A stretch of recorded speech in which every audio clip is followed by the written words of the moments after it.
Hey guys, I'm Brittany from Quarter-Acre Roots, where we talk about growing a lot on a little bit of space. And today we are going to be doing a late June, early July, probably by the time I get this edited and posted, garden tour. So we're gonna talk through some of the succession planning I've done, our harvest totals for some of our cooler weather spring crops. Even though I didn't make goals this year, I did keep track by weight or cups of stuff that I harvested during the early spring. And we made a couple changes throughout the yard, so I just figured I was overdue for a little tour of how things are looking. So we usually start off in the front of the yard with these tours up close to the house with my raised beds, but today we are actually going to start off in the back because we put in a second pond that I want to show you guys first. So walking back to the back of the yard here kind of gives you an idea of how everything is looking from when you're standing up on the patio. Back here we have a ton of perennials. We have our big old peach tree right here and my beautiful red bud, which is finally getting big enough to provide some shade. And then back here is the pond that we put in. So this is our second pond. This one is more of like a wildlife pond. This one doesn't have any sort of fountain or filter in it. This has not reached its final form yet. We just got like all the landscaping done around it. And then we have the little wildlife raft in the middle here. We're really hoping that some frogs move in. No one yet. And back here, I mostly focused on the landscaping around the pond. So I finished wood chipping this entire area. Most of the landscaping around the pond is just different native plants that I either dug up from elsewhere in the yard or I got at our Master Gardener plant sale. And this is really like the only shady area in the yard. So I planted an ostrich fern right here, which if you know anything about ostrich ferns, it will get really, really big eventually. And then back in here, we also had Vinca minor back here. So you may also be familiar with that, called periwinkle. So it's like the greenish, like a viney ground cover, and it has little like periwinkle colored flowers. It's very pretty, but it is pretty invasive where we are at right now. So we decided to try and smother out a lot of that back here. So a lot of this right now is just wood chips, and it's going to stay that way for probably the entire growing season. I'm probably not going to dig up and plant anything back here until next spring. Maybe this fall I might pop something in here, but I really want to make sure everything stays covered and smothered to get out as much of that stuff as we can. So I'm really enjoying having this whole area back here being wood chipped, and I'm really looking forward to seeing things fill out more as the years go by. This right here is a pawpaw tree that is finally taking off. It was very slow going last year.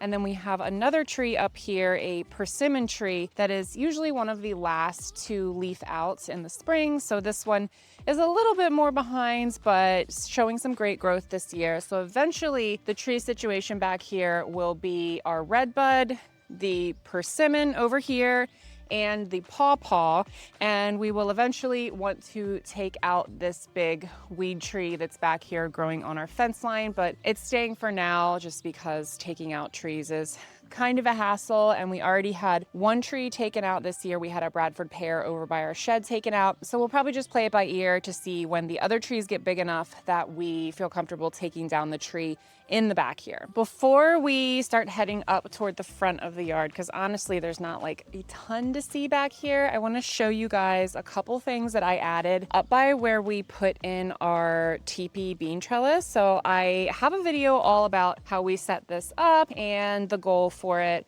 This is just something that isn't permanent. We have it up here this year to kind of fill up some of this space as we're killing off the grass. And then I have runner lima beans planted all around it, and I popped some hyacinth bean seeds in as well. So the goal for this is just to be like a really cute little like play fort bean trellis, so dual use thing for my kid and then also just for me, because who doesn't like a bean trellis teepee? I also popped in a bunch of my extra asparagus starts back here, all of these little cages. I have 7 back here. These are just plants that had seeded themselves elsewhere in the garden, and I dug them up and put them back here just to have a little bit more space for asparagus in our yard since we do eat so much asparagus.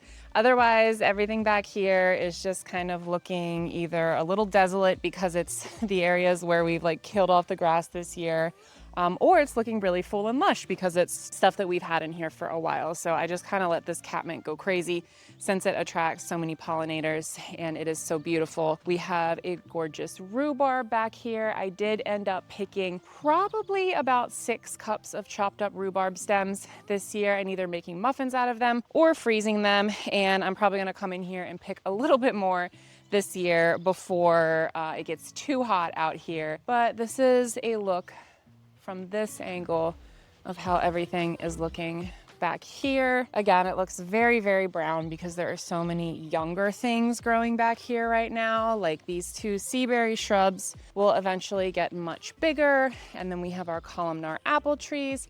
And then of course our plum tree here. And next year, once all of this grass has been sufficiently killed off, I'm gonna come in here and put in some paths and add more perennials and native plants and stuff like that. But again, the goal this year is trying to control a lot of that bindweed and killing off the grass. Over here, we've got our big squash tunnel that I am growing loofah on this year. The loofah plant is really, really small. I'm hoping it starts to take off as temperatures are getting pretty high.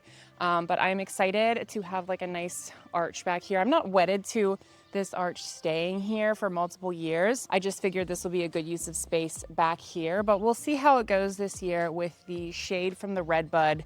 And we'll just see if it's enough sun to grow the loofah or something else vining on it back here. Otherwise, we'll just move it next year. And then back over here is where we left off with the persimmon tree right here. So we are going to just take a look at some of our milkweed back here. This is one of the blueberry patches. So a lot of these little shrubs here are blueberries. We think that you can never have too many blueberries. We eat a lot of blueberries. I find that blueberries are a really nice shrub to have around your garden because they look really good even when they're not like blooming or producing berries. They're just a really nice structural shrub. So whenever I see them for good prices, I pick them up. I think we're up to like, I don't know, 22 blueberry bushes around our entire yard right now. So some smaller varieties are really nice to add into. They have smaller dwarf varieties for smaller spaces. They have container varieties. And so I have got a bunch of blueberries over here where the path is. And then up here, we are getting into raspberry zone. So these 2 plants are both golden raspberries right here, which haven't really done much this year because they were just planted this year. But our red raspberries are looking really lovely up here. I've picked most of the raspberries that have already fruited from last year's canes, but you can see there's a couple little glimpses of red in here from some things I need to come in and pick. But most of these berries up here are going to fruit in the mid to late summer because they fruit on this year's canes. The raspberry patch is getting a little out of control, which is to be expected. So I will probably thin this out this fall and then maybe again next spring just to kind of make sure everything remains accessible. So over here next to our peach tree, we've got a couple more blueberry bushes. We've got some strawberries underneath the peach tree, again, just to help maximize our space there. And then over here, we've got our gooseberries. They're looking really lovely. We did get gooseberries this year off of this plant right here. I love the taste of gooseberries. I think they taste a lot like grapes. My daughter was not big on them, so hopefully she'll change her tune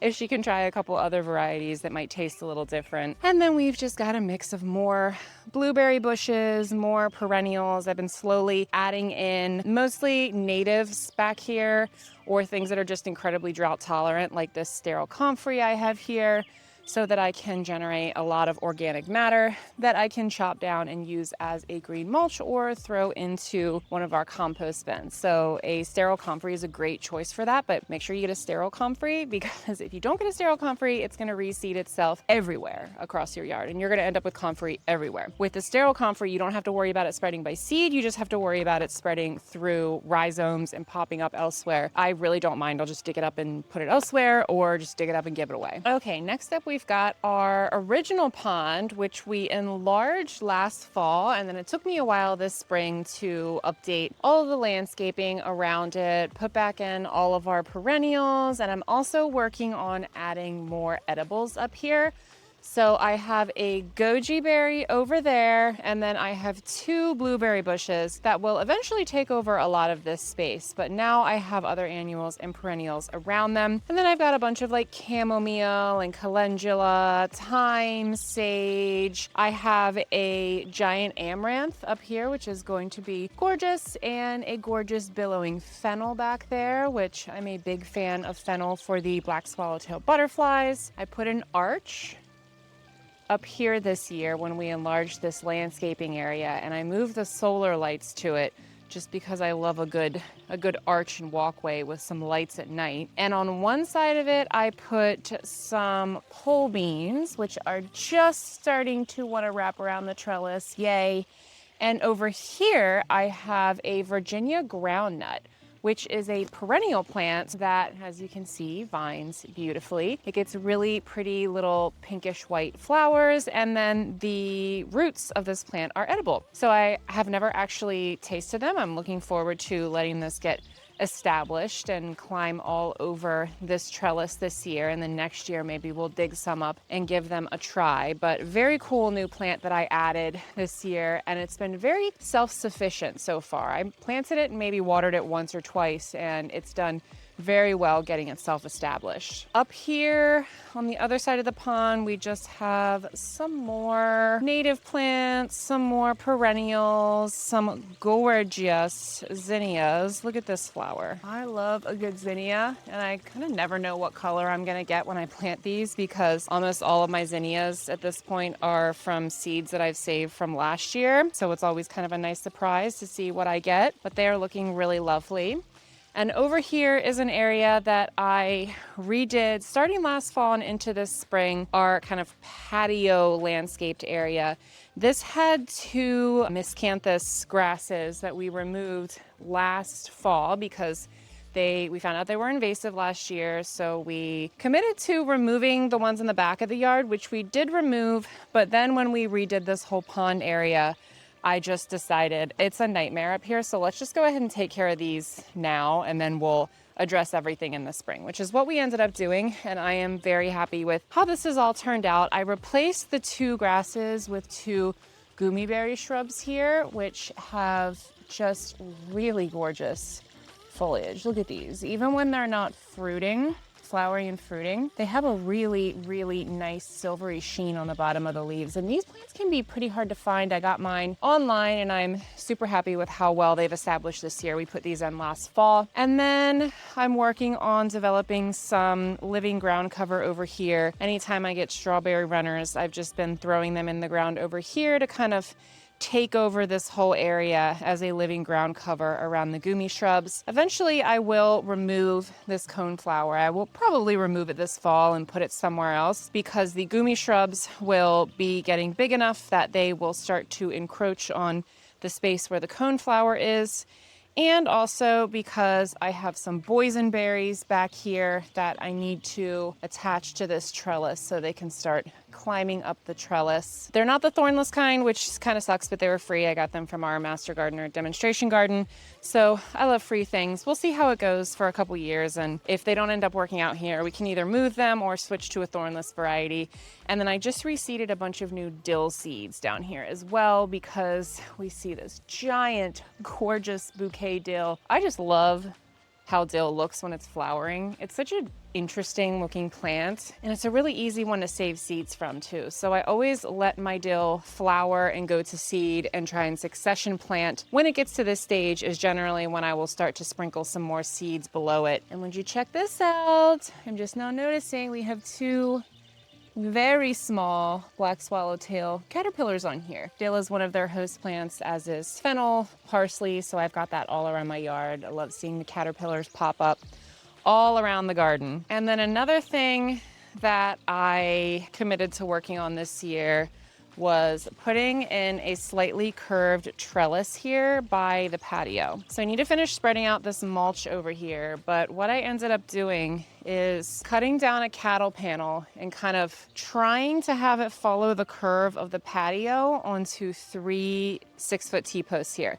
And this is going to be our kiwi vine trellis. So it's going to get to the point of where it's starting to climb this trellis pretty soon. And since it won't do too much this year, I've added in some extra beans here just to create a nice living privacy screen and to have some nice natural shade because of how the sun goes down in the afternoon when we're sitting on our patio. This area right here can be kind of brutal with the sun. So we do have the curtain here, but it would be really nice to have some living shade as well. So that's kind of what we're working with here. I just put this up a couple days ago, so it'll be interesting to see how that pans out this year. It's kind of a wreck up here on the patio because I've been processing garlic. Look at how beautiful these bulbs are. They're very, very pretty. I've pulled most of them and processed them to take inside to dry, but I have a couple that I'm going to leave in the ground for another few weeks just to see how much bigger they can get. And then this is how the trellis is looking from the inside of the patio out here. So it doesn't look like much right now because it's just a big wire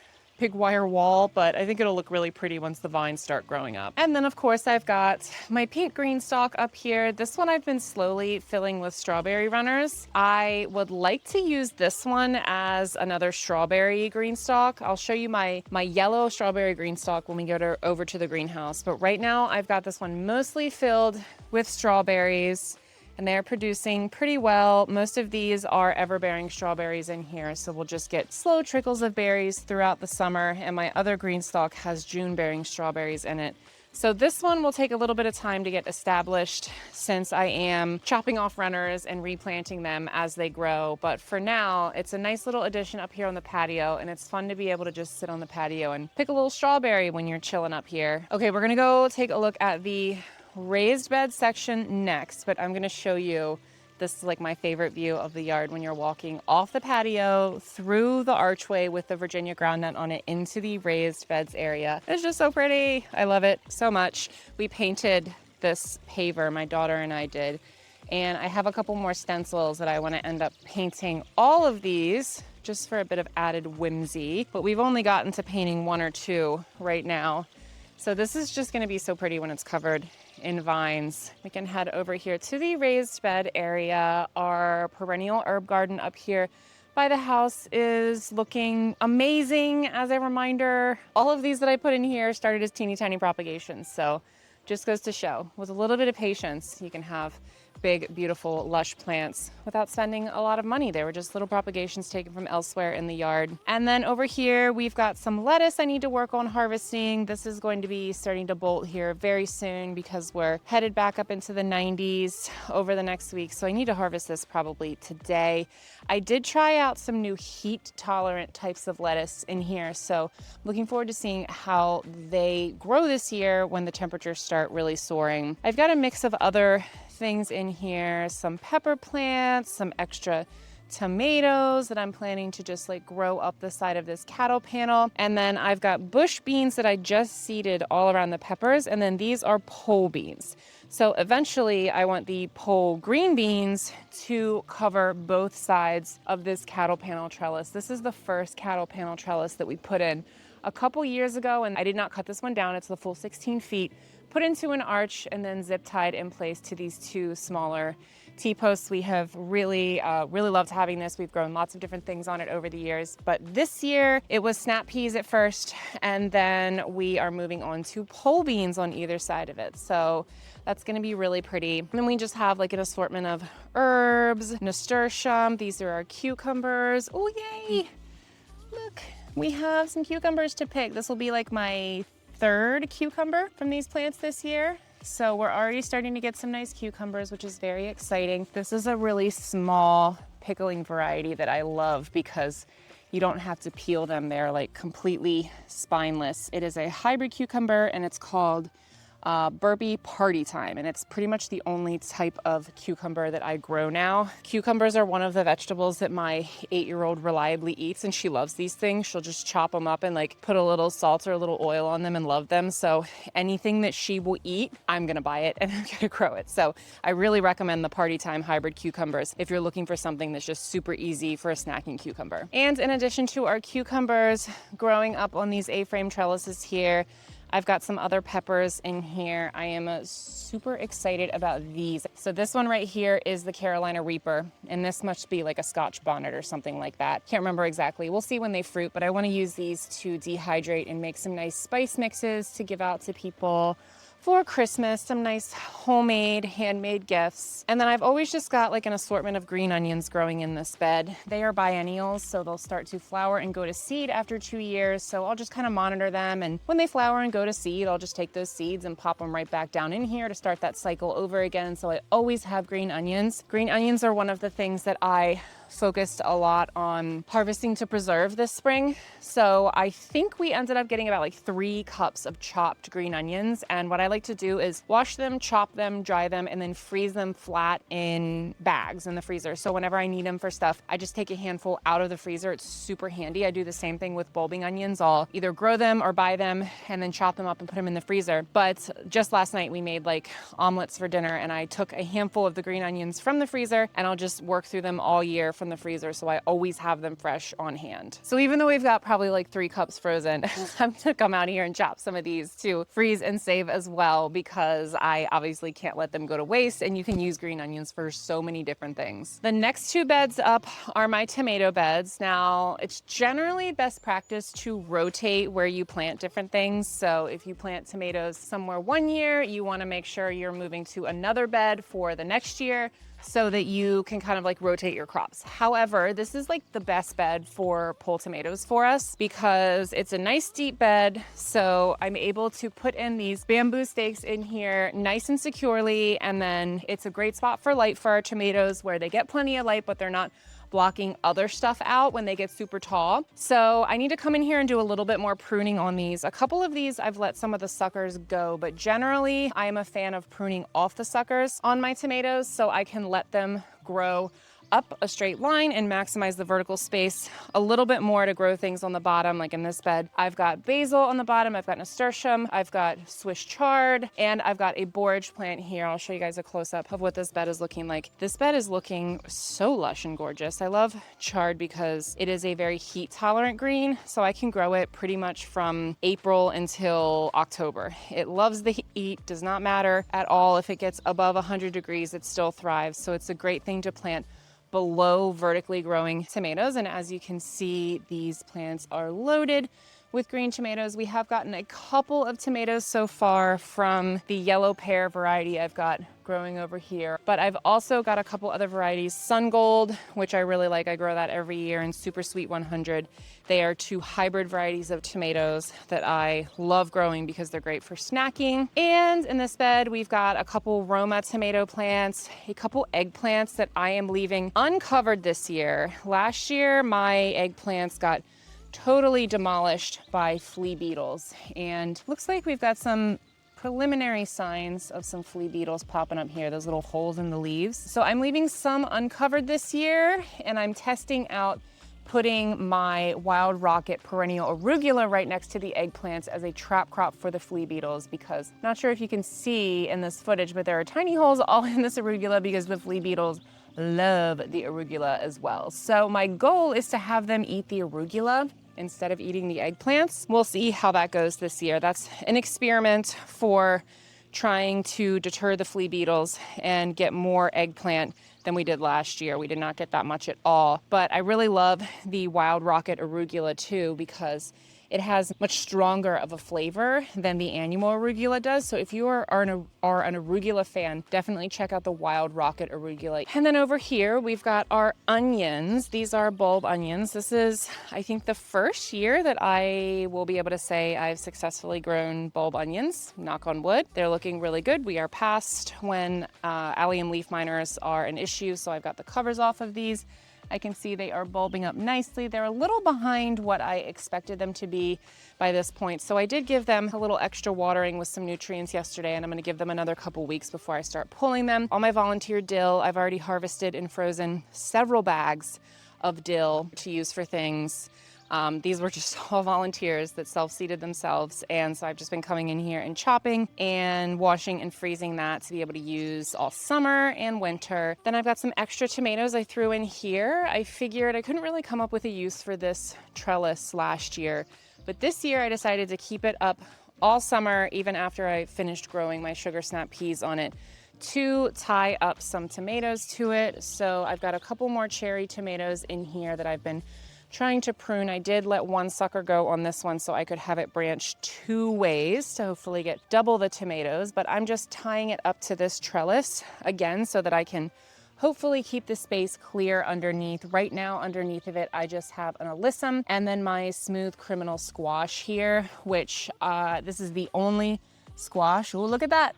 First thing of squash bug eggs I found. This is the only squash that I am going to grow this year because squash is a huge pain. I do not want to spend all my time looking for pests. I do not want to spend all my time hand pollinating this year. So I'm growing this one, I'm gonna get what I get, and then we're done. That's it, we're moving on from squash. So this is all we've got in this bed here, and we'll see what I can succession plant in this one once I pull the squash. We'll see if the tomatoes have started taking up more space. This is the only beefsteak tomato I'm growing this year. This is an heirloom variety. Oh, we've got one back here, yay, I didn't notice this one. We've got one growing back there. So this one will get a little bit bushier and takes up a little bit more space, so we'll see if I have room in this bed to succession plant something later in the season. And then you also might notice that I've got just tons of flowering herbs in all of my beds. This one, I've got flowering cilantro, which is an absolute pollinator magnet. Just make sure to, when the flowers fade and you start seeing these little balls, once they turn brown, these are the seeds. So unless you want to harvest them to use for something, or you want this plant to self-seed and come back, make sure you trim these off or else you'll have cilantro popping up everywhere. Same thing with dill. Once you notice the flowers start to fade, they will turn into green things that look like this. Once they turn brown, those will be the seeds that you can pluck off and save. So I will probably come in here and pluck these off. I have a huge supply of dill seeds, so I don't really need to save anymore, but I don't want it to self-seed everywhere.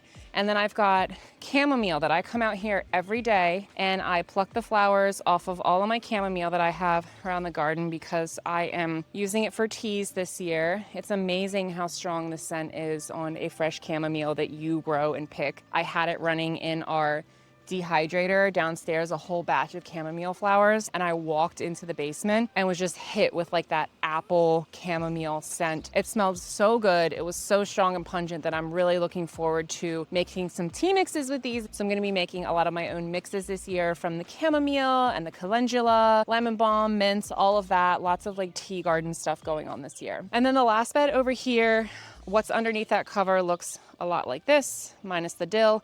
I've got a bunch of onions under here, and the only reason why I have not taken off the cover is because I have eggplants under here as well, and I am trying to keep the flea beetles at bay off of these. So I've got a couple experiments going around the garden. I've got eggplants planted with no trap crop near them. I've got the eggplants planted over here with the wild rocket arugula trap crop planted around them. And then I've got eggplants under cover here. So I love eggplants. It's just such a pain to deal with flea beetles. And I find that even soaking a plant in something like neem oil or like a peppermint spray doesn't really do anything. They come right back, which is a huge pain. And I really want to get some more eggplants this year. So we'll see which of these ends up working out the best. Up here, we have probably my biggest calendula. Look how pretty it is. I gotta come in here and pick some of these flowers today, and some of these, it looks like they're finishing up and going to seed, so I'll be able to save some of these seeds as well. Big fan of how calendula looks in the beds, but also it's a great plant to grow around things for attracting pollinators, and just because, you know, you can pluck them and use them for teas and stuff. So you're not just growing something like, I love alyssum, but I'm only growing it to cover the soil and to attract pollinators, whereas the calendula has another use with teas and whatnot. So this bed this year is mostly peppers. These are the most mature because I put them all in first. I think these are all sweet bell peppers. They are looking amazing. They had a really slow start and they looked kind of crappy by the time I got them out here. I started them a little too early, but it ended up working out because they're all looking very healthy. And then I've got all my hot peppers. I've got cayennes over here. One of them is strangely much bigger than the other. I'm not sure what's going on here. And then in the middle here, I've got something new for me. This is a ground cherry. And a ground cherry is technically a tomato. They have like little husks around them like a tomatillo would have. And they're called ground cherries because they are such a sweet tomato that they almost taste like cherries. And they call them ground cherries because they are ripe when they fall to the ground in those paper husks. I think some people have also said they call them ground cherries because the plant kind of sprawls around, which is why I gave it so much space in this bed and it looks kind of empty up here because I'm not really sure how big this one's gonna grow. This is my first time growing this. I have had and like ground cherries, so I'm hoping that my family does as well. I have heard that once you plant ground cherries once, they seed themselves like crazy, like tomatoes, and you kind of have them forever. So let's hope that we like them and we like growing them here. This plant was pretty shaded by a lot of the sugar snap peas I had over here, so it's gotten a little bit slower of a start, but ever since I took down these sugar snap peas and took down the trellis, it has about doubled in size in just a week. So I can't wait to see what this one does. I love trying out new things in different parts of my garden and seeing how they grow. Over here, we've got our rain barrels behind the greenhouse. I'm very excited that my husband did some work on these this year to adjust the spigots so there would be a lot more water coming out, because before, what I would end up doing back here is I would set the watering can down, start filling it up, walk away to do something else, completely forget about it because that's what I do. But now it fills up so fast that I could just fill up 2 watering cans and walk away and water. And we've also got our free Garden Earth kitchen composting bin up here. We put most of our kitchen waste in here, sometimes like leaves and garden waste. But I generally find that if I throw my stuff in and then add in a little bit of water and then cover it and leave it for a couple days, it will sink down like 6 to 8 inches and I can just continue adding stuff. So it composts pretty quickly in this. So I'm excited to see how this functions for the entire growing season. Now, if only I could get rid of all this bindweed. I was just in here pulling bindweed. Ugh, this is the only thing I regret about mulching this area is what you see here for bindweed. There was like 20 times that much bindweed a couple days ago before I came in here and pulled it. It's the bane of my existence. I can't stand it. And then this is kind of like our struggle mound. In this area, I've just kind of struggled with what to do with this area over the years. I originally just threw some stuff on this one year because if you look like down here, you can see it is a bit of a hill. This is actually all of the dirt that we ended up needing to put somewhere when we dug out the first pond. So I told my husband, like, just make a mound. We'll make a mound and we'll grow something on it. And that has worked out really well, but I kind of wanted to establish this as more of like a permanent garden area. So what I ended up doing this year, last year, I got a bunch of cheap clearance blackberry bushes and I ran out of space in the front where I have all my blackberry bushes. So I put another one up here. You're not supposed to commingle blackberries and red raspberries. I did anyway because space, you know, I can't do everything perfectly. I try my best, but I can't. But I might move this year because what I ended up doing is planting my Joan J raspberries up here. So I got 5 bare root Joan J raspberry plants. One's here, and one's here. And these are a really nice, big, juicy, thornless raspberry. So I'm kind of hoping this area gets enough sun that this just like is completely taken over by red raspberries, because that would be a very good use of this space. And then if they spread out of the bed, we can just mow them down. The other side of the neighbor's fence is grass as well. So mow them down. I don't think she cares anyway. She's the one who gave me the start to most of my raspberry patch in the back. I dug up a bunch of her raspberry plants to plant in our yard. So it's just kind of a mishmash at this point. We have some native white yarrow here that I will probably dig that up this fall and put it over by the pond. It just needed somewhere to live when our friends gave it to us. And then along the fence here, this is kind of a similar story. It's just a mishmash of stuff that I'm trying to figure out what we can have here long term. This is a spice bush that is not going to stay here. The long-term plan is to have this grow this year right here, and then maybe this fall, probably next spring, in the back corner of the yard, put the spice bush there. I just got it for like $4 and I couldn't resist buying it and just throwing it in the yard so that I know I can move it in the fall. And then I ended up putting a couple of our asparagus seedlings up here. One of these sowed itself up here, so I decided to just leave it and add in 2 friends around it. I'm not sure if this area gets enough sun for the asparagus to do well, but this would be a really great place to have asparagus along this fence line, because we've kind of struggled with what to put along this fence line. Right now, we've got 3 baby asparagus plants. We've got a perennial sage right here that went in last fall. And then I've just put in a bunch of strawberry runners within the last couple weeks to be a living mulch back here. This is also the only place we've got sunchokes in the ground because, again, this area right here is a little bit shaded. So they spread a little bit less aggressively. It's shaded by some of the foliage up top that we have here from my neighbor's shrubs, and then just being so close to the fence, so they spread a little bit less vigorously. But we usually just put like zinnias up here. I'm looking for something longer term, something that I don't have to water, something that gives us some sort of food or benefit, because even though this is a thin planting area. We've really been working on improving the soil in this area over the years.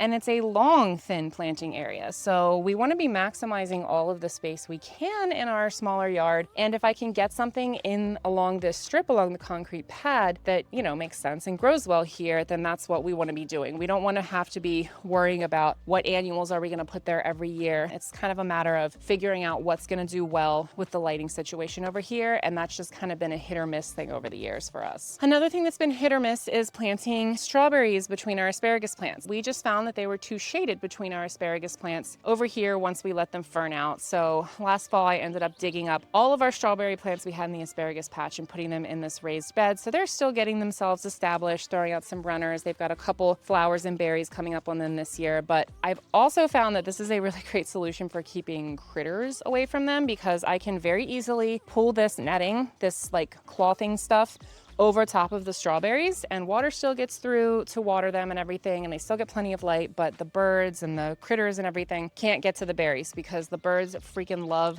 eating our berries. Now, in terms of success stories, I would say asparagus, what I have been happiest with this year. We ended up getting over 8.5 pounds of asparagus this year. Most of that we did end up just eating because we love asparagus. We love to just like fry it up and put it in soups, and again, it's something that my kid will eat that's healthy, so we grow a lot of it. I pickled a bunch of it this year, but we also made some soups and froze them. So we don't have any purely frozen asparagus, but like we got a lot of asparagus and we ate all of it and could have had more. So that's another reason why I put it elsewhere around the yard. It's a really, really good drought tolerant, easy to grow, pest resistant crop that will last you a long time once it is established. And I mentioned processing our garlic up on the patio. This area looks very empty because you can see we only have like 8 or 9 garlic plants left in here. I need to finish pulling and processing these garlic plants and adding a little bit of fresh leaf compost, but I ended up just keeping these to do a little test to see if the bulbs get much bigger at all, leaving them in a little bit longer. It's just a little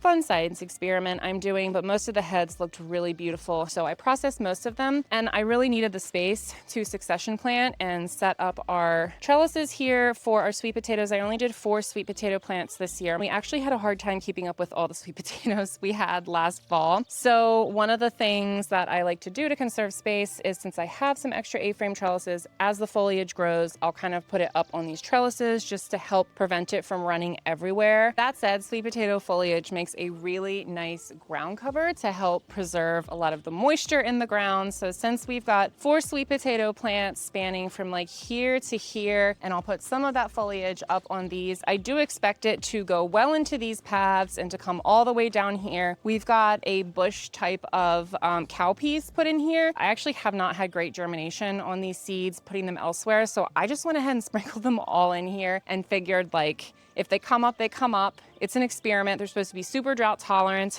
but again, germination hasn't been great. So I didn't want to like put them somewhere that I knew it was dedicated space for them. If they don't come up in the sweet potato foliage, we'll just kind of run throughout this whole area, and I'll probably seed some more bush beans back here. And then over here, we have this nifty new trellis that I got. This was kind of an impulse purchase when I got the squash tunnel, I must be honest, but it's a really great space saver for growing beans. So I've got whole green beans all around that. I'm really excited to see how that performs. I've got green beans all over the yard this year because, again, they're so easy. They do have issues with Mexican bean beetles. We have a lot of those issues around here. Generally, I find that I can still get a lot of good green beans even if the bean beetles find them early, but I figure planting more beans gives me more of a chance of getting more plants that aren't damaged too much by the bean beetles. And then the last step, up here, we're back up to the greenhouse where I've got my beautiful GreenStalk. So these are my GreenStalks that are looking really, really good. My strawberry one is just looking so good. Look how healthy everything looks. I've got so many runners off of this so far. And then I've also got the little runner rooter strawberry cups on here. And then I've just been kind of using this as like my strawberry nursery. So when I root different strawberries here, I put them elsewhere in the yard. I put them in the other GreenStalk, or just like pass them on to other people because strawberries will propagate themselves like crazy. So this one's looking really good. We got a couple berries off these, but again, these were bare roots that went in, I think, early this spring. So next year will be the real year for berries with these. And it already just looks so pretty, like cascading down. So healthy. I need to come up with a solution to cover these berries next year though, because we will be sitting in our kitchen window, like looking out, and my husband will be like, the birds are feasting again. And we just look at, there'll be these little birds taking tiny little bites out of every strawberry. One little bite out of every strawberry, which is annoying. I don't mind sharing, but I don't want them to ruin every berry. I'd rather them just like enjoy a couple berries, but that's not how birds work. And then behind that, we have my other GreenStalk over here, which I think because this one is so lush now, you can't really see it. So I'll take you guys over here to show you this one. So I've got a lot of herbs that I want to keep contained in here. I've got some chocolate mint, some spearmint, some peppermint. I've got lemon balm. I've got oregano. I've got lots of stuff that just like goes wild and that I don't really want to put in the ground. And then I've seeded a bunch of bush beans in here. And then there's some random stuff like my extra chamomile, a couple extra peppers that I'm going to be trying out in here. This is an extra Carolina Reaper pepper that I had that I want to try out and see how it performs in a container. For bigger stuff like this, I'm just generally kind of lazy when it comes to remembering to water my containers. But since I have irrigation set up to these this year, I wanted to try out some of those bigger things in my original GreenStalk, which again has like these deeper pockets here. So you can grow a lot more in them than you can in the leaf model, which has more shallow pockets. It has 7 tiers of the more shallow pockets as compared to the original model, which has 5 tiers of the deeper pockets. But things that have a little bit more robust root systems and need a little bit more space, they are better for the original. So I touched on my asparagus harvest totals for this year. The other 2 things that I kept track of how much I harvested were sugar snap peas and kale. So I had them interplanted all over the garden. So between asparagus plants, I had A-frame trellises with sugar snap peas. I had little kale plants just popped into all the raised beds randomly. So when all was said and done, I ended up with a little over 6.5 pounds of sugar snap peas. Now, remember, we ate a lot of them when we were outside in the garden. So that's not counting those. That's counting the ones that I blanched and froze to use throughout the summer. And then we had 4.5 pounds of kale that I preserved. So if you think about how much kale weighs, like that's a lot of kale. That is a lot of kale. So I blanched it in big pots and then I put it into these like dishes with rectangles in them and froze them. And then I put them in bags so I can use them for like fall and winter soups and stuff. So those are some great totals for what we harvested and ate and saved for throughout our garden. Another thing that I had interplanted pretty much everywhere, but mainly in these 2 beds right here and then that bed over there was lettuce and spinach and annual arugula. So I'm just gonna throw those into the category of fresh greens. And I am going to tell you guys that I started keeping track of my fresh greens and I pretty much quickly stopped because we just couldn't keep up with them. I was giving fresh greens away to neighbors, to friends, to family. We had so much lettuce, spinach, and kale, and a couple other random things like pak choi. I would say, if it tells you anything, we had more than we could reasonably eat for every single meal. So a ton, which I love it when that happens because then I get to share them with people, and that makes me very happy when I get to share things from the garden with our neighbors or other people. And then before we wrap up, I'll give you guys a quick look at how our front garden is looking. We are now a little over a year post-transition from a fully turf grass lawn to our beautiful gardens. I just got in some trellises up here, just some simple T-post and wire trellises for our blackberry shrubs. I ended up pruning down some of this year's canes, hoping that they will branch. And then last year's canes, we have lots of really nice looking raspberries. I like the fact that we have a couple different varieties up here in the front yard, so they will come ripe at different times, which is always really exciting when, you know, you can not just be drowning in something for a short period of time, have a harvest window for a longer period of time of things. You can see a lot of our ground covers that I really focused on up here are spreading out really beautifully. Our black raspberry is not going to give us any berries this year because those fruit on 2nd-year canes only, and these did not have canes last year. I had these staked up just to simple stakes, but they're going pretty crazy up here. So I need to come in here and do some sort of like long trellis that I can wind these canes around, and I'll probably come in here and trim these a little bit as well. But we should get lots of really nice black raspberries next year. And then I've just got an assortment of other native plants.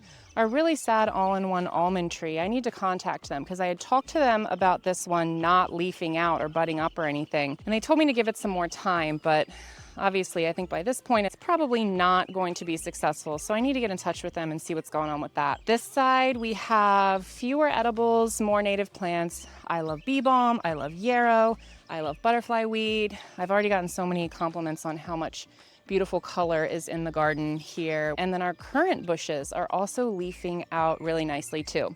We had the 2 black currants right here, which we got a couple currants off of this year, and they were really delicious.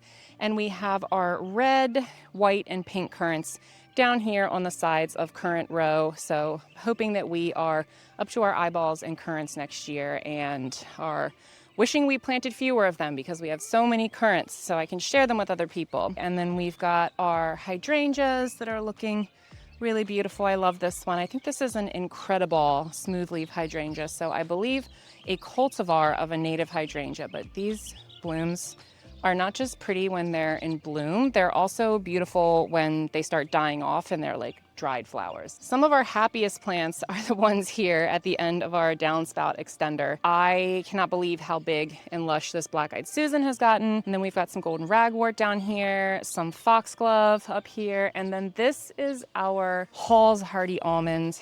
This one's looking good. And then we just have some other random stuff up here. Like this was a clearance balloon flower that I threw in last year. Looked awful all year, and now it looks gorgeous. Same thing with this one. This is a dwarf goldenrod. And then we just have a bunch of stuff up here that I ended up digging up from elsewhere in the yard, like this purple coneflower. And of course, all the yarrow is dug up from elsewhere in the yard. So this side is looking really lush. There's a couple of bare spots that I threw some annuals in this year that I may actually try and add some blueberry bushes into this fall, since I love what a nice structural shrub that is. It just looks like a landscaping shrub when it's not giving you berries. And then our mountain mint, which is one of my favorite native perennials. Oh my gosh, look how gorgeous it is. I wish you guys could smell it, but it's filling the spaces that I put it in nicely and looking very healthy with very, very little input. So this is an overview of our front lawn here. It's looking really pretty.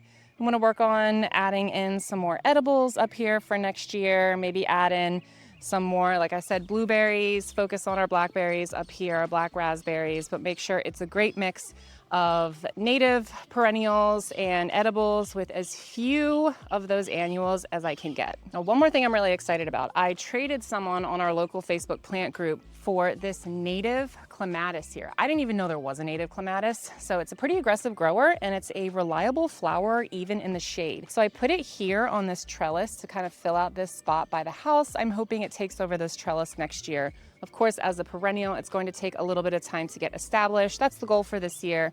As long as it stays alive and works on that root system, I'm happy with it. And then this is probably like my 3rd try at astilbe here. I don't know why I keep killing astilbes, but I think they're such pretty flowers and they do so well in partial shade that I really want this one to stick up here. Then here on the side of the house, we have such great sun. So I have some more of the boysenberries right here. And then this whole area is dedicated to our passion flower vine. So I moved this passion flower vine up here this year because it is a very, very, very aggressive plant. And it's kind of boxed in by the driveway and concrete and rocks on that side and sidewalks. So I'm just kind of going to let it take over this whole area. And it's already blooming with these absolutely stunning flowers. I mean, look at these things. They're like very otherworldly looking. And once the flowers are done, they will develop these little fruits called maypops that aren't just edible by animals, they're edible by us too. So very excited to see this one flourish up here and just kind of take over these 3 trellises and be a beautiful